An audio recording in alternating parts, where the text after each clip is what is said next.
Assalamualaikum warahmatullahi wabarakatuh. Alhamdulillah, puji beserta syukur kehadiran Allah Subhanahu wa Ta'ala, yang mana berkat beliau kita dapat mengikuti presentasi pada hari ini.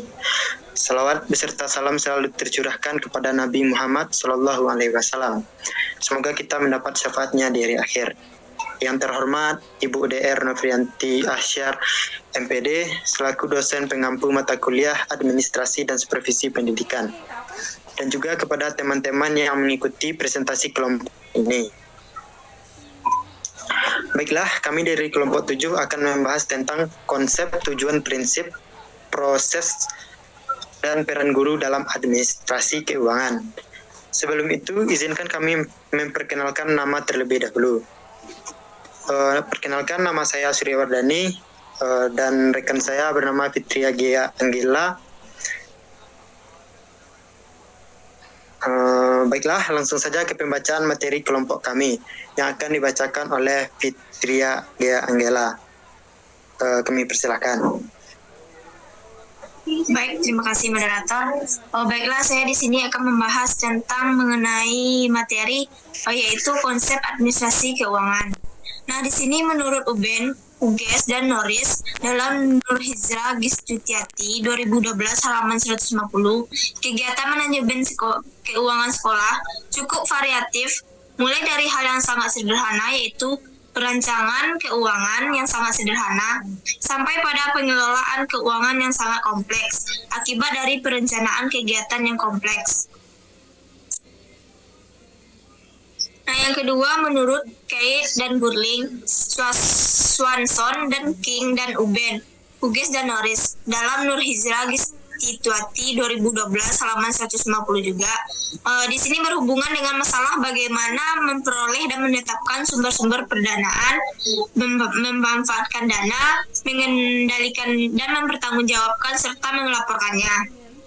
Nah, dalam manajemen keuangan sekolah, terdapat rangkaian kegiatan yang dimulai dengan perencanaan, yaitu merencanakan program kegiatan dan memperkirakan, serta menetapkan anggaran pendapatan keuangan sekolah, penggunaan anggaran sekolah sesuai dengan perencanaan sekolah, pengawasan atau pengendalian penggunaan keuangan sekolah, dan terakhir pertanggungjawaban penggunaan serta pelaporannya. Nah, selanjutnya materi mengenai tujuan administrasi keuangan. Nah, di sini memiliki 3 tujuan administrasi keuangan. Yang pertama, meningkatkan efektivitas dan efisiensi penggunaan keuangan sekolah. Yang kedua, meningkatkan akuntabilitas dan transparansi keuangan sekolah. Yang ketiga, meminimalkan penyalahgunaan anggaran sekolah. Agar tujuan tersebut tercapai, maka di dalam manajemen keuangan sekolah diperlukan keterampilan kepala sekolah untuk mendapatkan sumber dana yang memadai, mengalokasikan dana secara tepat, memanfaatkan dan mempertanggungjawabkan keuangan secara benar sesuai dengan ketentuan atau peraturan perundangan yang berlaku, dan menempatkan bendahara yang menguasai masalah pembukuan dan ketentuan penggunaan keuangan berdasarkan peraturan yang berlaku. Selanjutnya, materi mengenai prinsip-prinsip administrasi keuangan. Di sini memiliki 3 prinsip administrasi keuangan. Yang pertama yaitu prinsip transparan. Nah, mengandung makna bahwa dalam pengelolaan keuangan sekolah harus ada keterbukaan. Dalam artian, memberikan informasi yang jelas kepada pihak-pihak yang berkepentingan tentang dari mana sumber data diperoleh, berapa jumlahnya, untuk apa dana itu digunakan, dan bagaimana rincian penggunaannya serta pertanggungjawabannya. Dengan sistem manajemen keuangan yang transparan, sekolah akan mendapatkan kepercayaan tinggi daripada penyandang dana, seperti orang tua murid, masyarakat, dan pemerintah. Kepercayaan ini pentingnya untuk mendapatkan dukungan dana bagi pelaksanaan program kegiatan sekolah selanjutnya. Yang kedua yaitu prinsip efisiensi. Nah, di sini penggunaan sumber daya keuangan yang ada harus betul-betul tepat guna, yaitu sesuai antara yang dikeluarkan dengan apa yang dihasilkan. Dengan kata lain, penggunaan sumber daya keuangan sekolah harus bijak dan hemat. Efisiensi biasanya diukur dengan membandingkan antara masukan atau yang digunakan dengan dikeluarkan atau yang dihasilkan. Manajemen keuangan dikatakan efisien, juga besarnya uang yang digunakan, paling tidak sebanding dengan hasil yang dicapai. Yang terakhir yaitu prinsip akuntabilitas.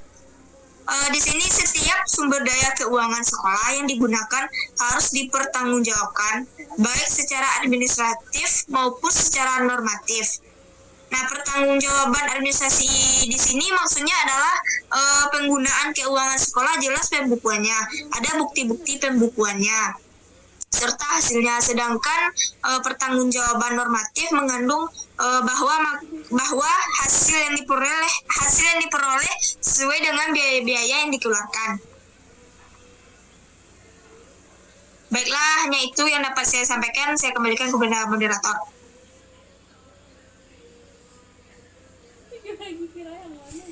Saya ucapkan terima kasih pada Gea. Pembacaan materi selanjutnya yaitu yang akan saya bacakan sendiri.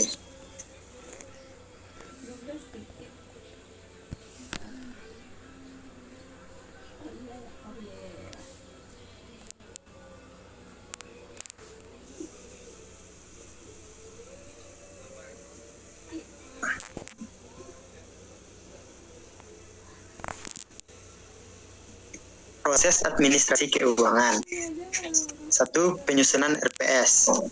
Rencana Pengembangan Sekolah atau RPS merupakan salah satu wujud dari salah satu fungsi manajemen sekolah yang amat penting, yang harus dimiliki sekolah untuk dijadikan sebagai panduan dan penyelenggaraan pendidikan di sekolah, baik itu jangka panjang, menengah, maupun pendek. Yang kedua, proses administrasi keuangan.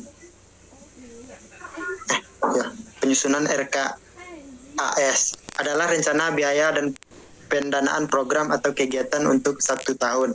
Anggaran baik yang bersifat strategis ataupun rutin yang diterima dan dikelola langsung oleh sekolah. Yang ketiga, pertanggungjawaban keuangan sekolah. Tanggung jawab yang paling penting dari manajer sekolah terhadap pemerintah dan juga terhadap komite sekolah, masyarakat, serta guru-guru adalah laporan mengenai kondisi keuangan sekolah. Yang keempat, perencanaan dan pembukaan anggaran. Anggaran belanja adalah suatu pernyataan yang terurai tentang sumber-sumber keuangan yang perlu untuk melaksanakan berbagai kegiatan program sekolah dalam 1 tahun. Pemeriksaan keuangan adalah rangkaian perbuatan penelitian atas penggunaan faktor dalam proses administrasi sebagaimana ditetapkan dalam jumlah anggaran untuk menjamin penggunaan faktor uang tersebut sah dan efisien. Pelaporan dan pertanggungjawaban keuangan sekolah adalah tanggung jawab yang paling penting dan dari manajer sekolah terhadap pemerintah dan juga terhadap komite sekolah, masyarakat, serta guru-guru adalah laporan mengenai kondisi keuangan sekolah. Pemeriksaan keuangan adalah rangkaian pembuatan penelitian atas penggunaan faktor dalam proses administrasi, sebagaimana ditetapkan dalam jumlah anggaran untuk menjamin penggunaan faktor uang tersebut sah dan efisien.